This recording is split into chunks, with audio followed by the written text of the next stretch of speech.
Okay Vijetha Reddy గారు, మనకి ప్రస్తుతం పొలిటికల్ అనలిస్ట్ పెంటపాటి పుల్లారావు గారు జాయిన్ అయ్యారు. నమస్తే అండి. అసలు ఈ రోజు మన టాపిక్ ఏంటంటే హూ ఈజ్ నెక్స్ట్ సీఎం.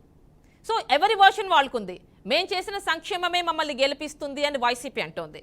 అసంతృప్తిగా ఉన్నటువంటి ప్రజలు మీకు వ్యతిరేకంగా ఓటేస్తారు, మమ్మల్ని గెలిపిస్తారా అని ఏ పార్టీకి ఆ పార్టీ, ఇటు బీజేపీ కావచ్చు, అటు జనసేన, టీడీపీ కూటమి కావచ్చు, ఏదైనా కావచ్చు, వీళ్ళందరూ కూడా చెప్తున్నటువంటి వాళ్ళ వర్షన్. ఒక అనలిస్ట్ గా మీరేం చెప్తారు? ఒకటి ఎవరవుతారో చెప్పలేదు కానీ పెద్ద మార్పు మాత్రం ఏమి ఉండదు. ఎందుకంటే నిన్న మొన్న కొంతమంది ఎమ్మెల్యేలు ఎంపీలు రిజైన్ చేశారు వైఎస్ఆర్సీపీకి. వాళ్ళు మిగతా పార్టీలో జాయిన్ అవుతున్నారని వాళ్ళే చెప్పుకున్నారు. ఒక ఎంపీ రిజైన్ చేసి నేను జనసేనకి వెళ్ళిపోతున్నానని ఆయనే చెప్పుకున్నాడు. సో నేను ఏమనుకుంటున్నానంటే పార్టీలు మారుతారు, మనుషులు వాళ్ళే ఉంటారు. చాలా వరకు పాత వాళ్ళు మళ్ళీ 175లో 150 ఎంతో మంది పాత వాళ్ళే వచ్చేస్తారంటే ఈ పార్టీ నుంచి ఆ పార్టీ మారి ఆ పార్టీ నుంచి ఎలాగొచ్చేసి చేస్తారు. కాబట్టి పరిస్థితి మారుతుందా అంటే నాకు కంఫర్ట్ లేదు. ఇది వేళ ఒక పెద్ద అవకాశం ఏది మార్పు అనేది తీసుకురావటానికి. కొత్త క్యాండిడేట్సా కొత్తదా ఏంటి, కానీ అది కొంచెం అక్కడ ఉన్న వాళ్ళు రిజైన్ చేస్తున్నారు, పంపించేశారు, పోతున్నారు, అది వేరే మాట. ఎవరైతే చెడ్డ రికార్డుతో వాళ్ళు రిజైన్ చేసి ఇంకో పార్టీ యాక్సెప్ట్ చేస్తుంటే మార్పు ఎలాగొస్తుంది? సో నేను కొద్దిగా ఆశించేది ఏంటంటే పొలిటికల్ పార్టీస్ కొద్దిగా కొత్త రక్తం తీసుకొస్తే మార్పు అనేది వస్తుంది. లేకపోతే సేమ్ ఇప్పుడు ఒక రకంగా కొన్ని పొలిటికల్ పార్టీస్ నేషనల్ లెవెల్ అదే ట్రై చేస్తున్నారు కొత్త వాళ్ళని తీసుకురావటానికి. కాంగ్రెస్ పార్టీ ట్రై చేస్తుంది, బీజేపీ చేస్తుంది. పాత వాళ్ళని పంపించాను చెడ్డోని కాదు, మార్పు కోసం. అది అంటే కొత్త వాళ్ళని తీసుకొస్తుందండి పుల్లారావు గారు. కాకపోతే వాళ్ళ వారసులు ఎక్కువగా కనిపిస్తున్నారు కదా. వారసులు ఎక్కువ. ఇది మనం ఫ్రాంక్ గా చెప్పుకోవాలంటే అక్కడ నలుగురు మిత్రులతో నాకేమి ఇబ్బంది లేదు, గొడవ లేదు. మన రాజకీయం భారతదేశంలో ఫ్యామిలీ పార్టీస్, అది మన కాదు అని చెప్పుకుంటే చాలా కష్టం. ఈ డెమోక్రసీ వచ్చాక ఏదో కాంగ్రెస్ పార్టీ గాంధీ గారి డెమోక్రసీ అని అలా జరుగుతూ ఉంటే ఇలాగ ఎవాల్వ్ అయిపోయి ప్రతి రాష్ట్రంలో 2-3 చక్కటి పార్టీలు, వాళ్ళకి అంతా ఇది ఫ్యామిలీ పార్టీ.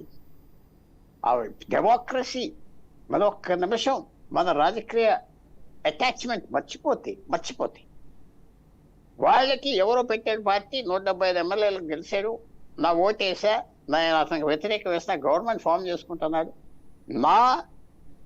అతను నా ఓటుతో మీ ఓటుతో గవర్నమెంట్ ఫామ్ చేసుకున్నాక నా ఇష్టం అంటున్నాడు. నా ఇష్టం, ప్రతి అధికారం నాకు వచ్చింది కదా. ప్రతి రాష్ట్రంలో ఇలా జరుగుతుంది. సో న్యాచురల్గా ఈవేళ అవేది ఏంటంటే ఎక్కడ చూసినా డిస్కషన్ పాలిటిక్స్లో మనం ఫ్రీ బీజ్ ఇచ్చితే వస్తాం, డబ్బు ఖర్చు పెట్టేవాడు ఉంటే వస్తాం. అది కాదని చెప్తే ఎవరైనా ఐ బి హ్యాపీ, నేను తప్పు చెప్పాను అని నేనే ఒప్పుకుంటా. డబ్బు లేకపోతే రాజకీయంలో రాలేదు, డబ్బు ఉంటేనే లేకపోతే లాభం లేదు అంటున్నారు. అది నిజం అబద్ధమో నాకు తెలియదు, కానీ అలా కనపడుతుంది. కాబట్టి మార్పు అనేది రావటం కష్టమేమో. నేను రాదు, వాళ్ళు మంచోళ్ళు గెలిచేటోళ్ళకి ఎలాగొస్తుంది? మీరు సేమ్ స్టైల్ ఆఫ్ పీపుల్ తీసుకొచ్చి మళ్ళీ పెడితే మళ్ళీ కొత్తగా ఏమొస్తుంది? ఒక చిన్న విషయం చెప్తాను. కొద్దిగా మేదగట్టని ఇరిగేషన్ ప్రాజెక్ట్ విజిలెన్స్ రిపోర్ట్ తెలంగాణలో వచ్చింది. ఎంత నష్టం కరెక్టే. నేను ఏమడిగా, నువ్వు విజిలెన్స్ కమిషనరు, ఆ గవర్నమెంట్ ఉన్నప్పుడు ఆ రిపోర్ట్ ఎందుకు ఇవ్వలేదు? ఆ గవర్నమెంట్ ఇంటికి వెళ్ళిపోయాక రిపోర్ట్ ఇచ్చాడు. చూడండి, గవర్నమెంట్ ఇంటికి వెళ్ళిపోయాక ఆ కమిషనరే 30 రోజుల్లో తయారు చేసి ఇచ్చాడు. ఆ గవర్నమెంట్ కరప్ట్. ఎలా సాగుతుంది? అందువల్ల నేను పాజిటివ్ మనిషి, కానీ మార్పు అనేది వస్తుందా? సేమ్ పీపుల్ ఇప్పుడు ఎంతమంది ఈ పార్టీ నుండి ఆ పార్టీకి వచ్చి నీకు ఎమ్మెల్యే ఇస్తున్నావు అన్నారు, ఎంపీ నేను ఇస్తున్నా అంటున్నారు, వాడే ఎక్కడికి వస్తున్నారు, ఈయన గారే ఎక్కడికి వెళ్తున్నారు, వంశాలే. ఇంకా అది వేరే, అది డిస్కషన్. మార్పులు జరుగుతున్నాయి కానీ మార్పులు జరుగుతున్నాయి పుల్లారావు గారు. కాకపోతే ఒక నియోజకవర్గం నుంచి ఇంకో నియోజకవర్గానికి, ఒక పార్టీ నుంచి ఇంకో పార్టీకి సేమ్ నేతలే వెళ్తున్నారు. సేమ్ వాళ్ళు ఎవరైతే రాజకీయం కంట్రోల్ చేస్తున్నారో ఇక్కడి నుంచి అక్కడికి, అక్కడి నుంచి ఇక్కడికి, నేను ఎవరిని డిఫెన్స్ చేయట్లేదు, అటాక్ చేయట్లేదు. 4 సంవత్సరాలు 9 నెలలు మీతో కూర్చొని 4 సంవత్సరాలు 10వ నెలలో బయటకు వచ్చి దుర్మార్గుడు ఇలా చేసేయడం ఎలాగా? వెళ్ళిపోతున్నాను. ఆ పక్క పార్టీ పిలిచి రా బాబు కూర్చోంటున్నారంటే మరి ఇంకా ప్రజలకు చాయిస్ ఏంటి? ఆ వ్యక్తే ఇంకో పార్టీ. సో చాయిస్ అనేది మనకి లిమిటెడ్ అయిపోయింది. మనకి ప్రజాస్వామ్యంలో మీకు ఓటు ఇచ్చాం, ఓటు హక్కు అయితే ఇలాగా కొత్తవాడు ఎవరు రాలేడు. అందువల్ల ఇది నేను అనుకుంటున్నా కొద్దిగా మనకి ఒక పెద్ద ప్రాబ్లంగా మన రాష్ట్రంలో ఉన్నది. మన రాష్ట్రంలో కాదు, దేశం అంతా ఇది. లాలూ ప్రసాద్ ఉన్నారు. 1989లో ముఖ్యమంత్రి అయ్యేది జనతా పార్టీని ఓ సంవత్సరం తర్వాత గెంటేసి ఆయన సొంత పార్టీ పెట్టుకుని కంటిన్యూ అవుతున్నారు. ఎన్ని సంవత్సరాలు?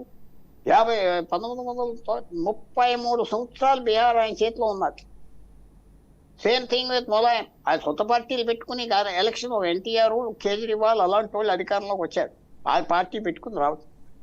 కేజ్రీవాల్, మమతా బెనర్జీ, ఓకే, వాళ్ళు ఆ పార్టీని తీసేసుకుని జనతా పార్టీలో ఉండి పుల్లారావు గారు, మీ వాయిస్ ఆడిబుల్ గా లేదు. సమ్ ప్రాబ్లం, ఏదో టెక్నికల్ ప్రాబ్లం ఉన్నట్టుంది. ఓకే, ఇప్పుడు ఓకే అండి. ఓకేనండి. సో ఎనీవే, ఈ చేంజ్ అనేది వస్తే బాగుంటుంది. చేంజ్ నాకు కనపడట్లేదు. ఎలాగొస్తుంది చేంజ్? సేమ్ క్యాండిడేట్స్ వాళ్ళు వైట్ వాష్ చేసుకుని కొత్త పార్టీలోకి వచ్చి అక్కడ నిలబడుతున్నారు. మీరు అతనికి వేస్తారో ఓటు వేయచ్చు, తప్పదు. అతనికి అయిపోతే ఇంకెవరికి వేస్తున్నా ఓటు చెప్పుకోవాలి. సో చేంజ్ అనేది మన మిత్రులు చాలా పాజిటివ్గా ఉండదు. నాకు కనపడట్లేదు. చేంజ్ వస్తే బాగుంటుంది, వెల్కమ్ చేస్తున్నానని నేను చెప్తాను.